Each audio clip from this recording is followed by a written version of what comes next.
Hey everybody, I'm your guide, and this is the 10th entry in a series of more than 150 entries where we'll look at the fascinating and often frightening monsters inscribed in our trusty monster manual.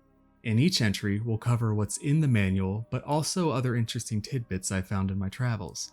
This companion series is meant to educate, entertain, and elevate your excursions into the more dangerous areas of the Forgotten Realms. Everywhere from the cemetery behind your local church to the nine hells and everywhere in between, and even some places much more interesting. So come, join me, let's begin. Think ye weave cunning schemes and elaborate intrigues with fallback plans and positions? Beholders change, refine, discard, and spin anew scores of such plans all the time. To the average beholder, human intrigues are the fumbling of babies. Elminster's notes in Volo's Guide to Monsters. One glance at a beholder is enough to assess its foul and otherworldly nature. Aggressive, hateful, and greedy, these aberrations dismiss all other creatures as lesser beings, toying with them or destroying them as they choose. These entities are among the greatest threats to our world, and today we'll try to scratch the surface and get at least somewhat acquainted with them. I do want to preface this entry by saying today we're only looking at the primary variant of beholders. There are quite a number of offshoots to the race, and it would get far too complex if I were to cover them all equally. However, I don't see why I couldn't write an entry at another time about the other beholderkin. But either way, let's start with the biology of the beholder. A beholder, sometimes called a sphere of many eyes, is a large aberration normally found in the Underdark. Beholders are immediately identifiable, being what is essentially a giant floating head with one single cyclops-like eye surrounded by 10 smaller eye stalks. Other than this, the main feature of the beholder's anatomy is its massive gaping maw. Because their entire body is covered in eyes, beholders obviously have the capacity to see in all directions at once, making them nearly impossible to ambush due to their unusually high degree of perceptive ability. Beholders of the realms tend to be slightly larger than beholders found on other worlds in realm space, growing up to 6 feet in diameter, where on other worlds they'd average about 5 feet wide. The majority of beholders living in Faerun tend to have skin colored in cool colors, your purples and blues, on top of their bodies, with the colors becoming more earthy the further down their body you go. The skin is rather interesting because it has a pebbly texture and is quite literally as strong and durable as steel, and just as inflexible. The body is covered by several hard plates of chitin which overlap one another slightly, protecting the internal organs. And upon death, the skin actually hardens further into something akin to solid stone.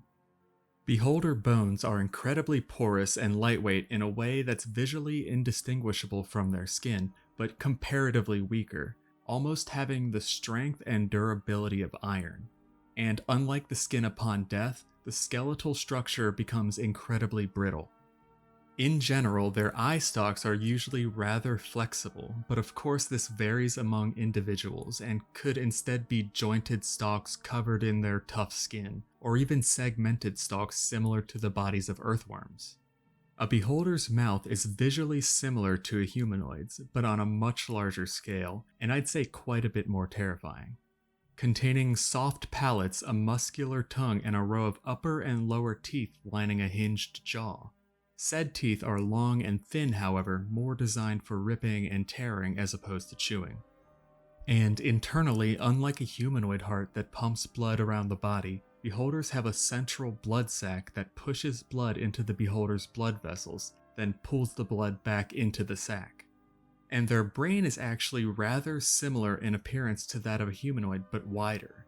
The brain in the nervous system is, interestingly enough, where the creature's magical energies are stored, amplified, and directed towards the eye stalks.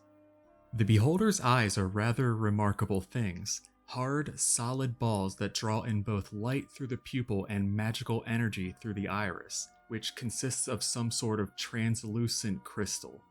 The shape of the iris can be anything the beholder wishes, which grants its owner both dark vision, and exceptional vision in light. For example, a beholder has actually been observed counting the legs on a minuscule insect at distances of over 120 feet, which is just incredible. Something I find truly fascinating is that beholders actually gather the energy that fuels their magical abilities by observing spell effects, magical creatures, and items. And without new magic to look at, a beholder could become very irritable. Therefore, they're typically driven to hoard magical items in their lairs and seek out magical places in general. But probably the least understood aspect of the beholder's biology are the anti-magic properties of their central eye. A beholder's central eye emits a continuous anti-magic field, and although careful squinting could narrow the area of the field generated, it will not stop unless the central eye's eyelid is completely closed, or the eye itself is put out or diseased to the point of uselessness. Moving on, in regards to their apparent flight, this is caused by a rather alien lighter-than-air gas produced inside the bodies of beholders. This gas collects in chambers within the body, concentrated mostly at the top of the skull. A beholder then simply expels the gas automatically when they desire to ascend or descend. Lateral movement, however, is achieved by blowing air out of their lung via air vessels leading from their lung to their skin. Okay, that covers the literal ins and outs of beholder biology, so let's move on and discuss a bit about the beholder's life cycle. Beholders are considered adults at the age of 2 years old and retain their vitality until their 90th year. After that milestone, most beholders become increasingly frail and their abilities gradually cease functioning. Most beholders die of natural causes between the age of 120 and 150 years old, but exceptions can be found in the elder orb subrace of the species. However, today we're just sticking to the primary beholder type. At some point at approximately 30 years of age, an egg-shaped womb will swell below the back of their tongue. This pregnancy typically causes extreme paranoia in the individual, until it gets so bad that they have to secret themselves away in their lair until they give birth. Prior to this, the beholder will consume up to 4 times the amount of food it normally would to create a reserve, as eventually after around 4 months of pregnancy, the womb swells to a size too large to fit any food in their mouth. And after just shy of 6 months of pregnancy, the beholder will give birth. Some people claim birth is a miracle, and there's some merit to that, but in this case, I believe it's more horrifying than miraculous. The birth process has been witnessed by very few, but according to those rare few witnesses, the beholder would unhinge their jaw, spit up their womb, and bite it off. The babies inside would then have to chew their way out. A beholder brood is typically 3 to 6 babies, but could be up to 12.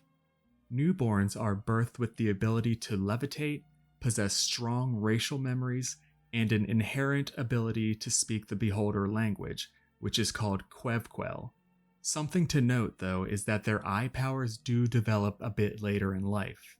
After the birth, the parent then goes on to choose a single infant who looks most like themselves. This is the one they'll go on to raise, and they'll simply either eat or reject the remainder, forcing the survivors to fend for themselves.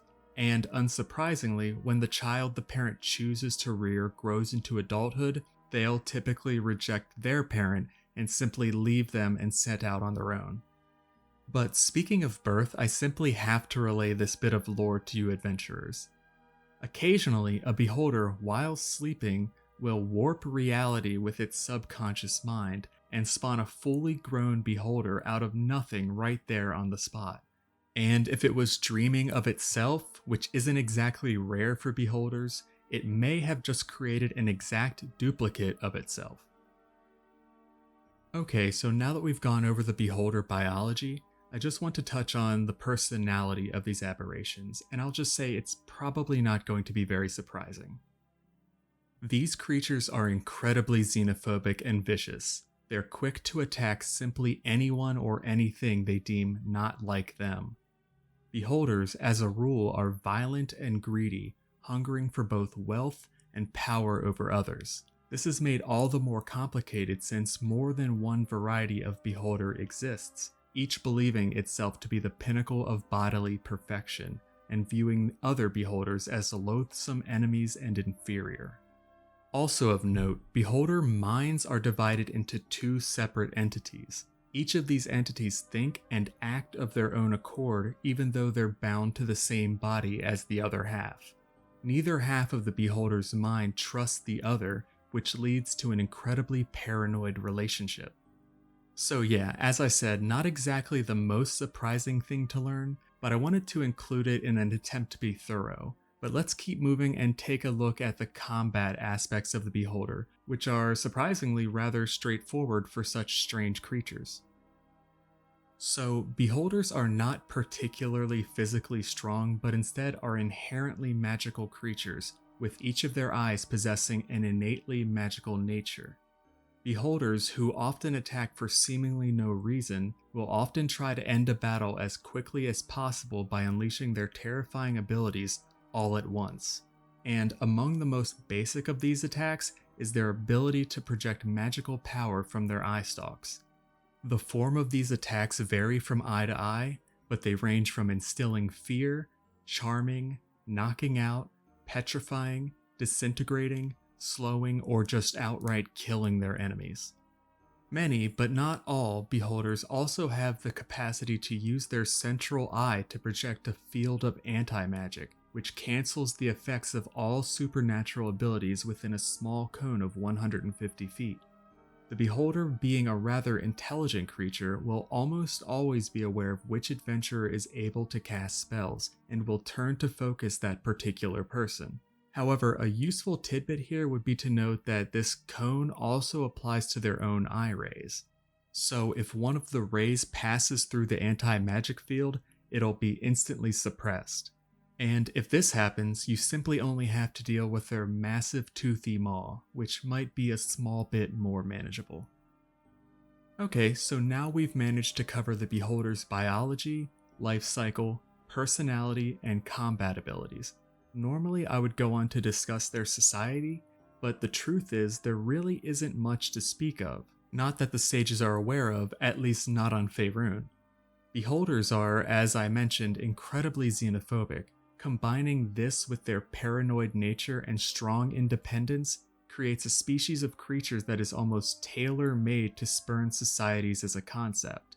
There is, however, a beholder variant that actually lives in what we'd call a hive. They're called hive mothers, and they're enormously powerful, much more so than your standard beholder. But the only reason they live with other beholders is because they actually just magically dominate other beholders and keep them as slaves. So it's hardly a society in the somewhat typical sense.